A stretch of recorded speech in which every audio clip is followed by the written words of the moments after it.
வணக்கம். இது promptly news தமிழின் நேர்காணல் நிகழ்ச்சி. இன்றைய நிகழ்ச்சியில் கலந்து கொண்டு தன்னுடைய கருத்துக்களை தெரிவிப்பதற்காக தமிழ்நாடு காங்கிரஸ் கமிட்டியினுடைய தகவல் அறியும் உரிமை சட்டத்தின் மாநில தலைவரும் மூத்த வழக்கறிஞருமான திரு கனகராஜ் அவர்களை சந்திக்கவிருக்கிறோம். வணக்கம் சார். வணக்கம் சார், இப்போது தமிழ்நாட்டில் ஒரு மிகப்பெரிய ஒரு சோகமான ஒரு சம்பவம் நடந்தது.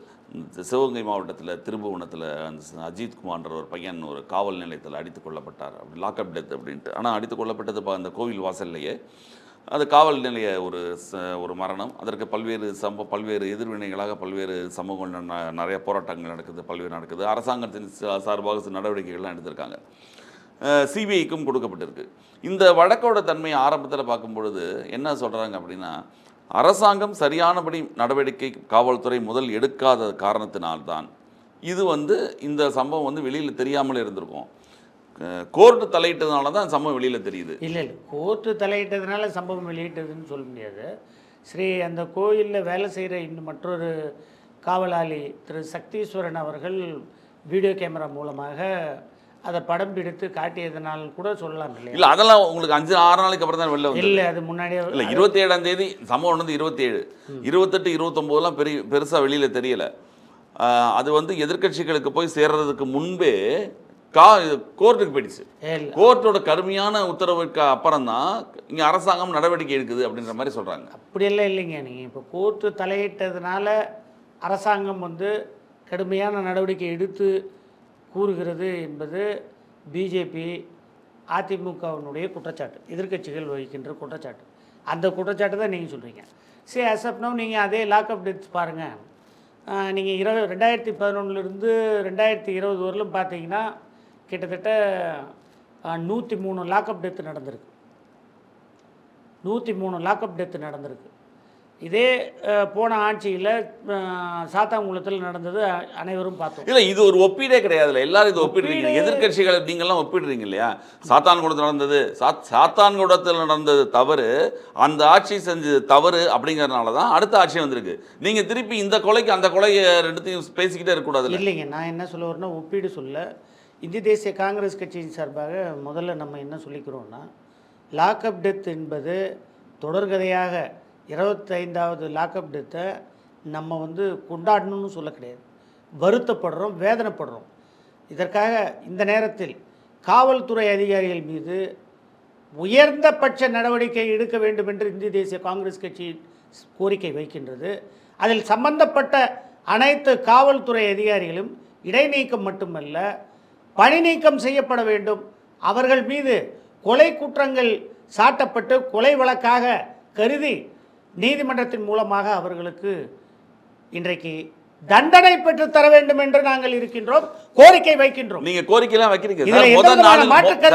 முதல் நாள்ல தமிழ்நாட்டில் இருக்கக்கூடிய கட்சிகள்ல திமுக கூட்டணியில் உள்ள கட்சிகள் எத்தனை கட்சிகள் இதை பத்தி பேசினாங்க? முதல் 4 நாட்கள் எங்கள் தலைவர் எல்லாம் எங்க அன்பு தலைவர் செல்வ பெருந்தகை அவர்கள் பேசியிருக்கின்றார்கள், கம்யூனிஸ்ட் கட்சி தலைவர்கள் பேசியிருக்கின்றார்கள், எல்லாமே 1ஆம் தேதிக்கு அப்புறம் தான் பேசுறாங்க. கடுமையான நடவடிக்கை நீதிமன்றம் தலையிட்டதுக்கு அப்புறம் தான் பேசுறாங்க. எந்த கட்சிகள் முதல் 4 நாள் பேசினாங்க? ஏங்க, நீதிமன்றத்திற்கு அதன் கடமை உண்டு. நீதிமன்றம் அதனுடைய பணியை செய்கின்றது. அதே போல் அரசாங்கம் நீதிமன்றம் கேட்டுக்கொண்டதற்கிணங்க துரித நடவடிக்கைகள் எடுத்துள்ளார்கள். இப்போது நீங்கள் பாருங்கள், ஸ்டெர்லைட்டில் அந்த சம்பந்தப்பட்ட காவல்துறை அதிகாரிகள் மீது அப்போதைய ஆண்ட மாண்புமிகு இன்றைய எதிர்க்கட்சி தலைவர்கள் துரித நடவடிக்கை எடுத்தாரா? இல்லை.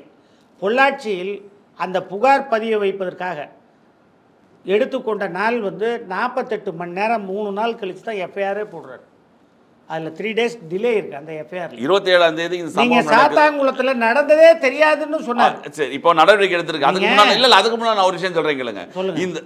இந்த சம்பவத்தில் 1ஆம் தேதிக்கு அப்புறம் அந்த 27ஆம் தேதி 28, 29 தகவல் அரசாங்க தரப்பில் சொல்லப்பட்ட தகவல் என்ன தெரியுமா? மேசிவ் அட்டாக் நடந்திருக்கும், வலிப்பு வந்தது, இது போன்ற தகவல்கள் தமிழக அரசாங்கத்திலிருந்தே சொல்லப்பட்டது. எஃப்ஐஆர் போடலை, முதல்ல ஒன்று பிரச்சனை. எஃப்ஐஆர் போட்டு விசாரிக்கிறது தப்பு, அது 2வது பிரச்சனை. 3வது போஸ்ட்மார்ட்டம் ரிப்போர்ட் வரதுக்கு முன்னாலேயே இவங்க வலிப்பு வந்துச்சு, அதனால இறந்தாங்க அப்படின்னு அரசாங்க தரப்பில் சொல்லப்பட்டது. இது எல்லாமே யாரை காப்பாற்றுறன்னு ஒரு கேள்வி இருக்கும்ல. நான் என்ன சொல்கிறேன், அது அந்த அயப்பாடு எல்லார் மத்தியிலையும் இருக்குது. இப்போ யார் ஸ்பெஷல் டீம் ஃபார்ம் பண்ணாங்க? யார் வந்து ஃபோன் பண்ணாங்க. இப்போ இந்த ரெண்டு கேள்விக்கும் ஆமா, 2 கேள்வி விடை வரவே இல்லை. அதனால் நான் என்ன சொல்கிறேன், இதில் சம்பந்தப்பட்ட தலைமை அதிகாரிகள், ஐபிஎஸ் அதிகாரியாக இருந்தாலும் சரி, ஐஏஎஸ் அதிகாரியாக இருந்தாலும் சரி, அவர்களும் இந்த விசாரணை வளையத்திற்குள் கொண்டு வந்து விசாரணைக்கு உட்படுத்த வேண்டும் என்று நான் இந்த நேரத்தில் கோரிக்கை வைக்கின்றேன். இல்லை, அதைத்தான் கேட்குறேன். இதில் சம்மந்தப்பட்டவர்கள் யார் அந்த புகார் கொடுத்த அந்த பெண்மணியை பற்றி ஏகப்பட்ட தகவல்கள் இப்போ வருது. ஆமாம், அந்த அம்மா நிகிதா வந்து 2011 பல்வேறு தகவல்கள் வருது. அந்த அம்மா மேலே கம்ப்ளைண்ட் இருக்கு. அதில் சம்பந்தப்பட்டவர் நிகிதாவோடு சம்பந்தப்பட்டவர் திருமண ஆசை காட்டி தன்னிடம் உள்ள எல்லா பணத்தை வாங்கி திருமாரஞ்சி சொல்லிருங்க. இல்லை, இவ்வளவு தகவல் இருக்கக்கூடிய குற்றப்பெண்ணை கொண்ட ஒரு பெண்மணி ஒரு ஃபோன் காலில் ஒரு விஷயத்தை சாதிக்க முடியுது அப்படின்னா இது சாமானியவர்களால் முடியுமான ஒரு கேள்வி இருக்கும். அதுதான் இப்போ நம்ம எல்லாருக்கும் அந்த யோசனை இருக்கின்றது. அப்ப யார் சந்தேகம் இருக்கின்றது, யார் அந்த சார்னு கேட்ட மாதிரி யார் அந்த ஐஏஎஸ்? ஏங்க அந்த ஐஏஎஸ் ஐபிஎஸ்ஓ யாருக்கு தெரியும்? விசாரணையில் தான் தெரியும். ஏன் நீங்க சாருன்னு நினைக்கிறீங்க? ஐபிஎஸ்ஆ கூட இருக்கலாம் இல்லையா? இல்ல ஐஏஎஸ் ஐபிஎஸ் இல்ல யார் அந்த சார்ன்ற கேள்வி வந்த மாதிரி இப்ப யார் அந்த ஐஏஎஸ் அந்த ஐபிஎஸ் அந்த கேடர்ல இருக்கிறவங்க யார்? மத்திய அரசு மத்திய அரசாங்கம் புலனாய்வுத்துறை சிபிஐக்கு கொடுத்துருக்கு. அவங்க கண்டுபிடிச்சு சொல்லுவாங்க, வெயிட் பண்ணுங்க, கண்டுபிடிச்சு சொல்லட்டும். அதுக்கு தானே பாரபட்சம் பார்க்காம ஃபேர் ட்ரையல் இருக்கணும்னு சொல்லி மாண்புமிகு முதல்வர் அவர்கள் இன்றைக்கு சிபிஐ கொடுத்துருக்காரு. யார் கேட்டு கொடுக்கலையே, தானா முன் வந்து கொடுத்தாரு. காவல்துறை அதிகாரிகள் சம்பந்தப்பட்டிருப்பதால் நாளைக்கு சிபிசிஐடி விசாரணை செஞ்சாலோ அல்லது காவல்துறை அதிகாரிகள் விசாரணை செஞ்சாலோ அது அந்த விசாரணை முழுமையான ஒரு விசாரணையாக இருக்காது, நேச்சுரலான விசாரணையாக இருக்காது. ஃபேர் ஃப்ரீ ட்ரையல் வேணும். அதற்கு விசாரணை வந்து சிபிஐ விசாரணைன்னு கொடுத்துருக்காரு. இதில் என்ன இருக்குது? இதுலேருந்து என்ன தெரியுது? மாண்புமிகு முதல்வர் அவர்கள் பாரபட்சம் பார்க்காம ஃபேராக நடந்துக்கிறார். அதுதான் இப்போ காப்பாற்றணும்னு யாரும் இறங்கலையே. இல்லை, 3 நாளுக்கு காப்பாற்றுறதான விஷயங்கள் நடந்ததா இல்லையான்னு கேட்குறேன். விஷயம் தெரியாமல் பேசுனாங்களா? விஷயம் தெரியாமலே பேசுனாங்களா? எல்லாரும் பேசிட்டாங்க. இதுக்கு மேலே நான் உங்களுக்கு சொல்ல தேவையில்லை. ஒரு 9.5 பவுன் செயினுக்கு வந்து ஸ்பெஷல் டீம் தேவையா? தேவையில்லை. அதை யார் அமைச்சாங்க? எஸ்பி எப்படி பர்மிஷன் கொடுத்தாரு? யார்? அதுக்கப்புறம் இப்போ உடனே ஸ்பெஷல் டீம்லாம் கலைச்சிட்டாங்க. அது டிஜிபி உடனே தலையிட்டு உடனடியாக ஸ்பெஷல் டீம் இருக்கிறது எல்லாமே கலைச்சிட்டாரு. இப்போ இது வந்து துரித நடவடிக்கை எடுத்திருக்கா இல்லையா? சொல்லுங்க கார்த்திக் சார், எடுத்திருக்கா இல்லையா? சார், லாக்அப் மரணங்களே இருக்கக்கூடாது அப்படின்னு சொல்ல காலகட்டத்தில் ஒவ்வொரு இறப்புக்கும் பின்னால் நம்ம நடவடிக்கை எடுக்கிறதுன்றதே ஒரு தவறான ஒரு உதாரணம் இல்லையா? இன்சிடென்ட் நடந்த பிறகு தான் அரசாங்கம் வந்து பணிகளை செய்ய முடியும்.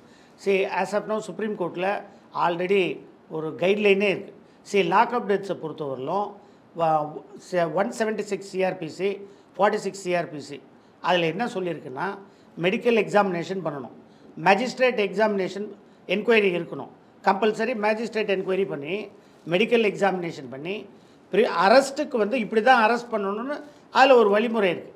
இப்போ இந்த நேரங்களில் நாம் என்ன கேட்குறோன்னா, இது வந்து காவல்துறை அதிகாரிகளுக்கு ஒரு கட்டுப்பாடு விதித்து உச்சநீதிமன்ற தீர்ப்பை அணுகி அதில் உள்ள கைட்லைன்ஸை பின்பற்ற வேண்டும் என்று தமிழக அரசாங்கத்திற்கு நாங்கள் கோரிக்கை வைக்கின்றோம்.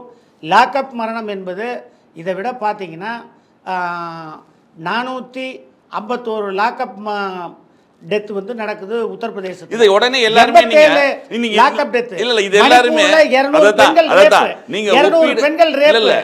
இன்னைக்கு 4 ஐபிஎஸ் ஆபீசர், தமிழக ஐபிஎஸ் ஆபீசர் கோத்ரா நானே கேக்குறேன், இன்வால்வ் ஆனவங்க, என்கவுண்டர்ல இன்வால்வ் ஆனவங்க, ராஜ்குமார் திகார் சிறையில் இருக்காங்க. ஒரே இல்ல நீங்க இந்த ஒப்பீடு செய்றீங்க இல்லையா? அங்க உத்தரப்பிரதேச 427 நடக்குது, இங்க வந்து 451 நடக்குது, மணிப்பூர்ல நடக்குது, குஜராத்ல நடக்குது, இவ்வளவு நடக்குது. அதனால தமிழகத்துல கம்மியா நடந்திருக்கு அப்படின்னு சொல்லி பாராட்டலாமா? நான் பாராட்டணும்னு சொல்லி இது என்ன ஒப்பீடுன்னு கேக்குறேன். நீங்க உடனே மணிப்பூர்ல நடக்குது, குஜராத், அது அந்தந்த ஊர்ல நடக்கக்கூடிய அரசாங்கங்கள் இருக்கு. இங்க தமிழக அரசாங்கம், தமிழ்நாட்டு அரசாங்கம், திராவிட முன்னேற்ற கழக அரசாங்கம். அப்ப இங்க நடந்தா இந்த கேள்வி இங்க தானே கேட்போம். ஒப்பீடு என்பது நம்ம எதற்காக ஒப்பிடுகிறோம் என்றால், பாஜக ஆளுகின்ற மாநிலங்களை விட தமிழக அரசாங்கத்தில் எங்களுக்கு தேவையில்லை. எங்களுக்கு பாஜக பொருளாதார ரீதியாலும் சரி, சட்ட ஒழுங்கு பிரச்சனையாக இருந்தாலும் சரி, ஏங்க பகல்காம்ல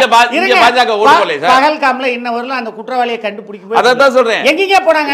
இருங்க, ஆபரேஷன் சிந்தூர் என்னங்க ஆச்சு? என்னங்க ஆச்சு ஆபரேஷன் சிந்தூர்ல?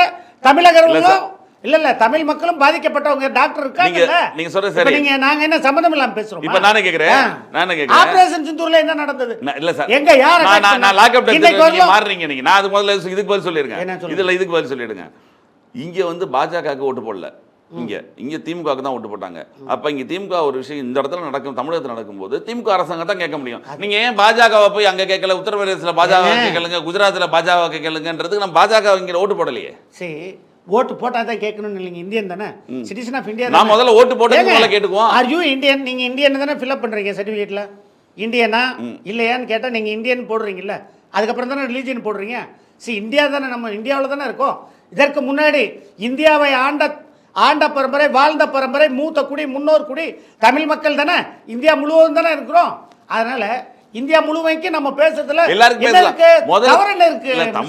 தமிழ்நாடு நடக்கிற ஒரு தவறை கேட்கும் போது நீங்க எல்லாரும் உடனே அங்க நடக்குது அப்படிங்க இது பதில் கிடையாது. இது பதில் கிடையாதுல்ல.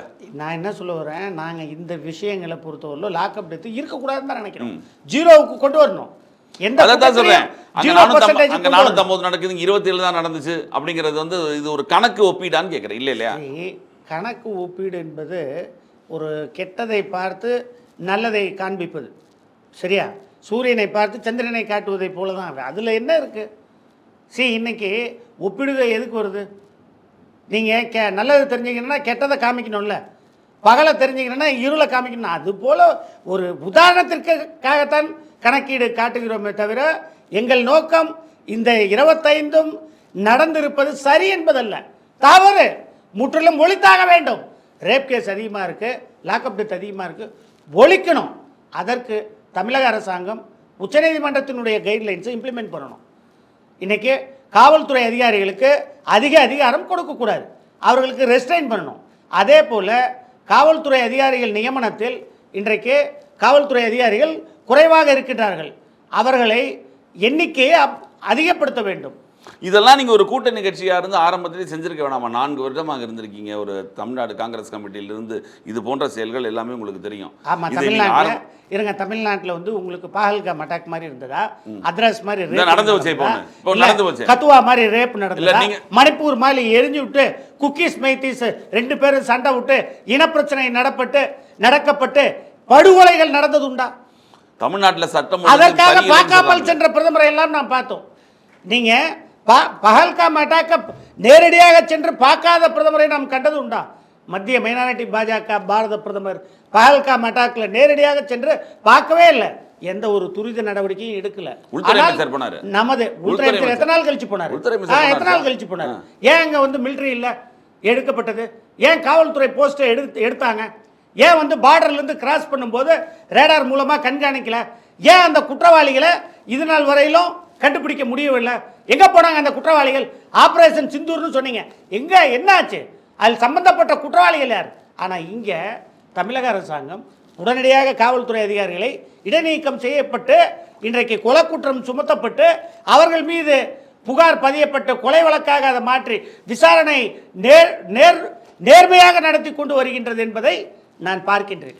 இதை நான் என்ன கேட்குறேன்னா, இது கூட இருக்கக்கூடிய கூட்டணி கட்சிகள் இதை சுட்டி காட்ட வேண்டும்ல அப்படின்னு ஒரு கேள்வி மக்களுக்கு. பல்வேறு போராளிகள்லாம் இருந்தாங்க தமிழ்நாட்டில், மனித உரிமைக்கு போராளிகள் இருக்காங்க, தமிழ் திரைப்பட நடிகர்கள்லாம் எல்லாத்துக்கும் குரல் கொடுப்பாங்க, ஒருத்தருடைய குரல் கூட காணுமே இப்போன்னு எல்லாருக்கும் ஒரு கேள்வி வரும்ல. அதாவது காவல்துறை அதிகாரிகளிடம் இரக்க குணம் இல்லை, அந்த இரக்கமற்ற தன்மையாக சில காவல்துறை அதிகாரிகள் நடப்பதால் இந்த மாதிரி பிரச்சனைகள் இருக்கின்றது. ஆகவே காவல்துறை அதிகாரிகள் இன்றைக்கு அவர்கள் மீது தகுந்த நடவடிக்கை எடுத்து இனிமேல் இது போன்ற விஷயங்களை காவல் நிலையங்களில் நடக்காமல் கண்காணிக்க புதிய திட்டத்தை வழிவகுத்து நமக்கு லாக்அப் டெத்து மரணங்கள், லாக்அப் ரேப்பு இல்லாமல் பார்த்துக்கணும். அதாவது ஒரு பப்ளிக் இன்வால்மெண்ட் வேணும்னு சொல்கிறேன். சரி, நான் என்ன நினைக்கிறேன், ஒரு ஸ்டேஷனில் விசாரிக்கும் போது யாராவது வாலண்டியர்ஸ், இன்றைக்கி நிறைய பேர் பப்ளிக் வாலண்டியர்ஸ் இருக்காங்க, அங்கே ஊரில் உள்ள முக்கியஸ்தர்களை, அதாவது என்ஜிஓக்களை வைத்து புகார்களை பதியும்போது அவர்களும் அதை வீடியோகிராஃப் செய்யணும், ரெக்கார்ட் பண்ணணும். ரெக்கார்ட் பண்ணாங்கன்னா பொதுமக்கள் ஒருத்தர் புகார்தாரருக்காக ரெக்கார்ட் பண்ணுறாங்க, அவங்க நாளைக்கு சொல்லுவாங்க, அதனால் நம்ம இதை கச்சிதமாக இருக்கா இல்லையான்னு டெஸ்ட் பண்ணணும். அதுக்கப்புறம் புகாரை பதிவு பண்ணிவிட்டு அதுக்கப்புறம் நடவடிக்கை எடுக்கும்போது சூப்பர்வைஸ் பண்ணுறதுக்கு ஒரு என்ஜிஓவையும் இன்வால்வ் பண்ணால், அதாவது சட்டம் தெரிந்தவர்கள், இப்போ ஒரு லாயரை கூட நீங்கள் போடலாம் அந்த என்ஜிஓவில். யாராவது ஒரு லாயர், நிறைய லாயர்ஸ் இருக்காங்க தமிழ்நாட்டில். ஸோ லாயரை ஒருத்தர் அந்த என்கொயரியில் சேர்த்துக்கிட்டாங்கன்னா அவங்க கண்காணிப்பு இருக்குது, வீடியோ கேமரா பதிவு இருக்குது, சிசிடிவி ஃபுட்டேஜ் இருக்குது அப்படின்ற பயம் வரும். விசாரணை என்பது இப்போ நீங்கள் 9.5 பவுனுக்கு போய் அவ்வளோ டார்ச்சர் பண்ணி அடித்து கொலை பண்ணணுன்ற அவசியமே தேவையில்லை. நீங்கள் 9.5 பவுனை பொறுத்தவரையிலும் எங்கே எடுத்திருக்காங்க, எங்கே பிடிச்சிருக்காங்கன்னு கொஞ்சம் விசாரணையில் ஒரு 2 மணி நேரத்தில் இருந்தாலே சொல்லிடுவாங்க. அதான் 9.5 பவுன் இல்லைன்றாங்களே, அதுவே என்ன அதுவே சந்தேகமாக இருக்குது. அதை தான் நான் என்ன சொல்கிறேன், புகார் பதியப்படும் போதே அந்த புகாரில் வந்து முகாந்திரம் இருக்கான்னு பார்க்கணும். பிரமஃபேசி இல்லைன்னா அந்த புகார் அப்போவே தள்ளுபடி பண்ணலாம். இதுக்காக ஸ்பெஷல் டீம் போட்டு விசாரிக்கிறாங்கன்னா அதில் யார் ஃபோன் பண்ணாங்க, எதுக்காக ஸ்பெஷல் டீம் போட்டாங்க, அதையெல்லாம் விசாரித்து நம்ம ஒரு ஆய்வு மேற்கொள்ள வேண்டும். ஸ்பெஷல் டீம்ன்றது யார் தலைமையில் போடணும், எதற்காக போடணும், எப்போ போடணும் அப்படின்ற ஒரு விதிமுறைகள் இருந்தால் இது போன்ற சம்பவங்களை வருங்காலங்களில் தடுக்கலாம் என்று வழக்கறிஞராக நாம் ஒரு யோசனை கூறுகின்றோம். மிக்க நன்றி. பல்வேறு சட்ட நுணுக்கங்கள் மற்றும் எதிர்க்கட்சிகள் இது எப்படி கையாள வேண்டும் என்பதை பற்றிய பல்வேறு விஷயங்களை எங்களுக்கு விளக்கி கூறினீர்கள். நிகழ்ச்சியில் வந்து கலந்து கொண்டு தங்கள் மேலான கருத்துக்களை தெரிவித்ததுக்கு நன்றி.